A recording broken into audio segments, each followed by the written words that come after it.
Ladies and gentlemen, this is brisket prepared in a non-traditional way. I hope you stick around till the end of the video because this is seriously the best brisket that I've ever had.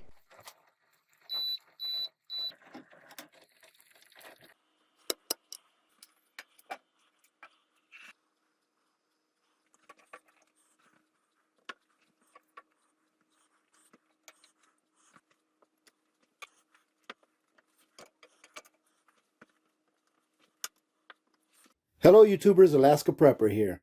Well, ladies and gentlemen, I told you on my last payday prep that I got some brisket because I wanted to pressure can it. I told you that I would show you what the results were. Now, as you can see here, I used or reused a lid on that pint jar right there. That's because I'm going to go ahead and open that up as soon as this is finished cooking, because as you can see, it's still very active. And I'm going to show you what it looks like. I'm going to taste it and tell you what it tastes like.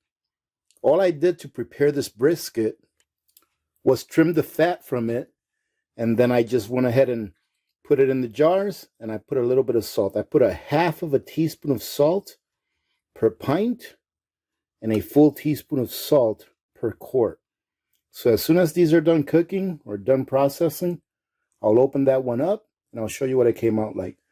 Now, that big chunk of brisket that you saw on my last payday prep, this is everything it yielded. I probably ended up cutting away, I would say, about 3 pounds of fat off of that brisket, which I kept. I put it in the freezer, and eventually I'll go ahead and render all the fat out, put it in a jar, and put it away for storage as well. So we'll be back when this is done processing so I can show you what it looks like. Oh, and these jars right here, if you see these jars, you see how the color is different than those? It's because these jars are like a blue tinted jar. They're just regular jars, just a different color. So we'll be back as soon as it's done processing. All right, ladies and gentlemen, here we go. Look at this. I wanted to show you something real quick. I reused this lid. I didn't even notice that it has a big dent on it, but it's sealed. Look. It definitely did. I can't believe that. Let's see. Yeah, you can even see the dent right there. You see it? But it's sealed, ladies and gentlemen. I'm definitely not going to reuse this one again. But this is what it looks like inside. I'm going to go ahead and put it in this plate, and then I'm going to show you what it looks like. Oh my goodness. It is super tender. Let's take out a piece. And that is a nice chunk. Oh my goodness. This looks so good. Oh, and I bet you that broth is delicious too. It is super tender. See what the inside looks like, right? The inside part. Look at that. Man, and it is very fatty. Obviously, it's brisket. But let's go ahead and give this a try. And wow, ladies and gentlemen, you know what?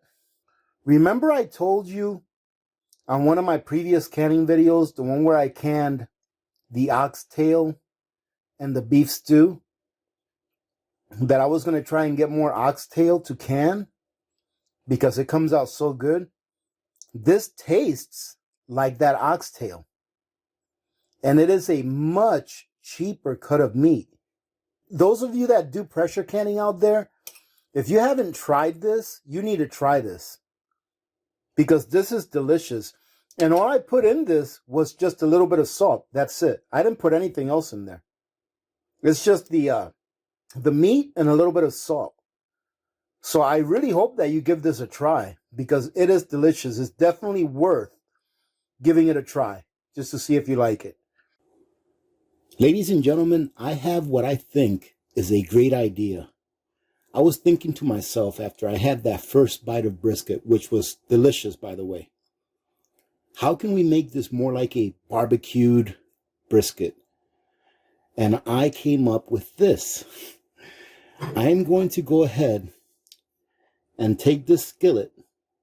I'm going to preheat it inside of my air fryer. Then I'm going to put a few pieces of that brisket in here and air fry it for a few minutes. That way the edges can crispen up, and we'll see what happens. Never tried it before. All I know is that the brisket came out great pressure canned, but I have a feeling that this will make it even better. So let's check it out. This step includes me preheating my skillet in my air fryer, which I set to 400 degrees on the steak setting, and then set the timer for 15 minutes. Now, ladies and gentlemen, when this air fryer comes up to temperature, it beeps. So it took about 6 minutes for it to come up to temperature. Now we're going to go ahead and open this up. And we're going to go ahead and place our brisket on top of our little griddle. And it is super tender. That sounds great.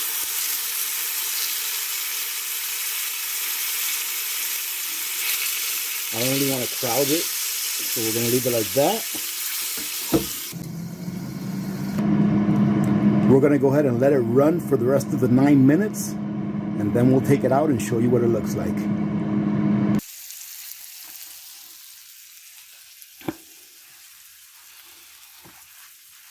And there you go, ladies and gentlemen. Look at that. Doesn't that look delicious?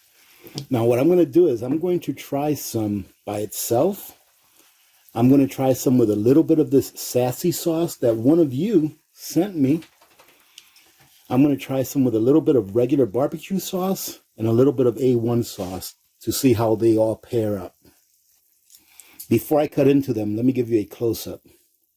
Look at that. I mean, doesn't that look delicious? Now, think about this, ladies and gentlemen. You want brisket, right? Well, you have some brisket that you pressure canned a while back. You come home from work, it's a busy day, and you say, what about brisket for dinner? And they're like, we don't have time to cook brisket. And you're like, oh, yes, we do. And you take out your jar of brisket, pop it in the air fryer for a few minutes, and guess what? You've got dinner. Put a salad next to it, can't go wrong. Enough talking. Let's see what it looks like. Let's see how it kept its tenderness. Look at that. It kept its tenderness. And what we're going to do before we even touch it is we're going to go ahead and add just a little bit of salt.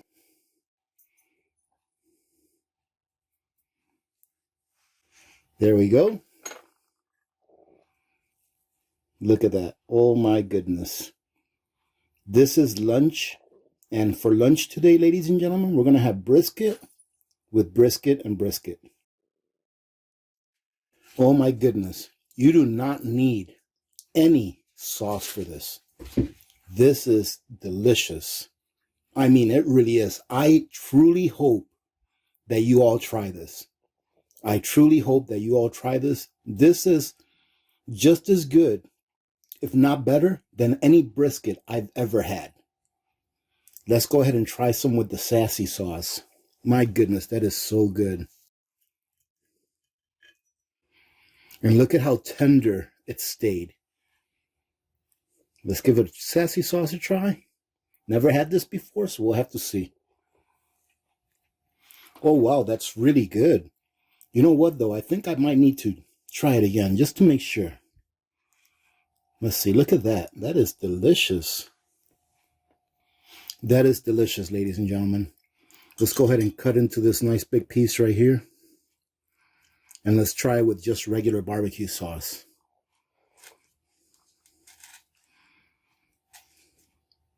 Uh-oh, we can't leave a fallen man behind. There's with regular barbecue sauce. Ladies and gentlemen, if you don't try this, shame on you. You don't know what you're missing out on. This is absolutely delicious. Now let's try some with some. Now what I have to say is that it was delicious with all three different sauces.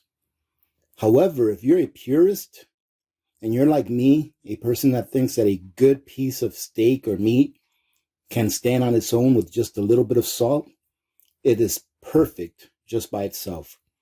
But if you want to add another layer of flavor, any of these three sauces will work just fine. Delicious. So I hope you try it, ladies and gentlemen, because it truly is a winner. We have a winner right here. Remember to be good to each other. When good people do good things happen. Remember to reach one, teach one, and repeat. If we all did this, the world would be a better place, and you know that it will be a better place. Many blessings to all of you and your families. This is Alaska Prepper. I am out.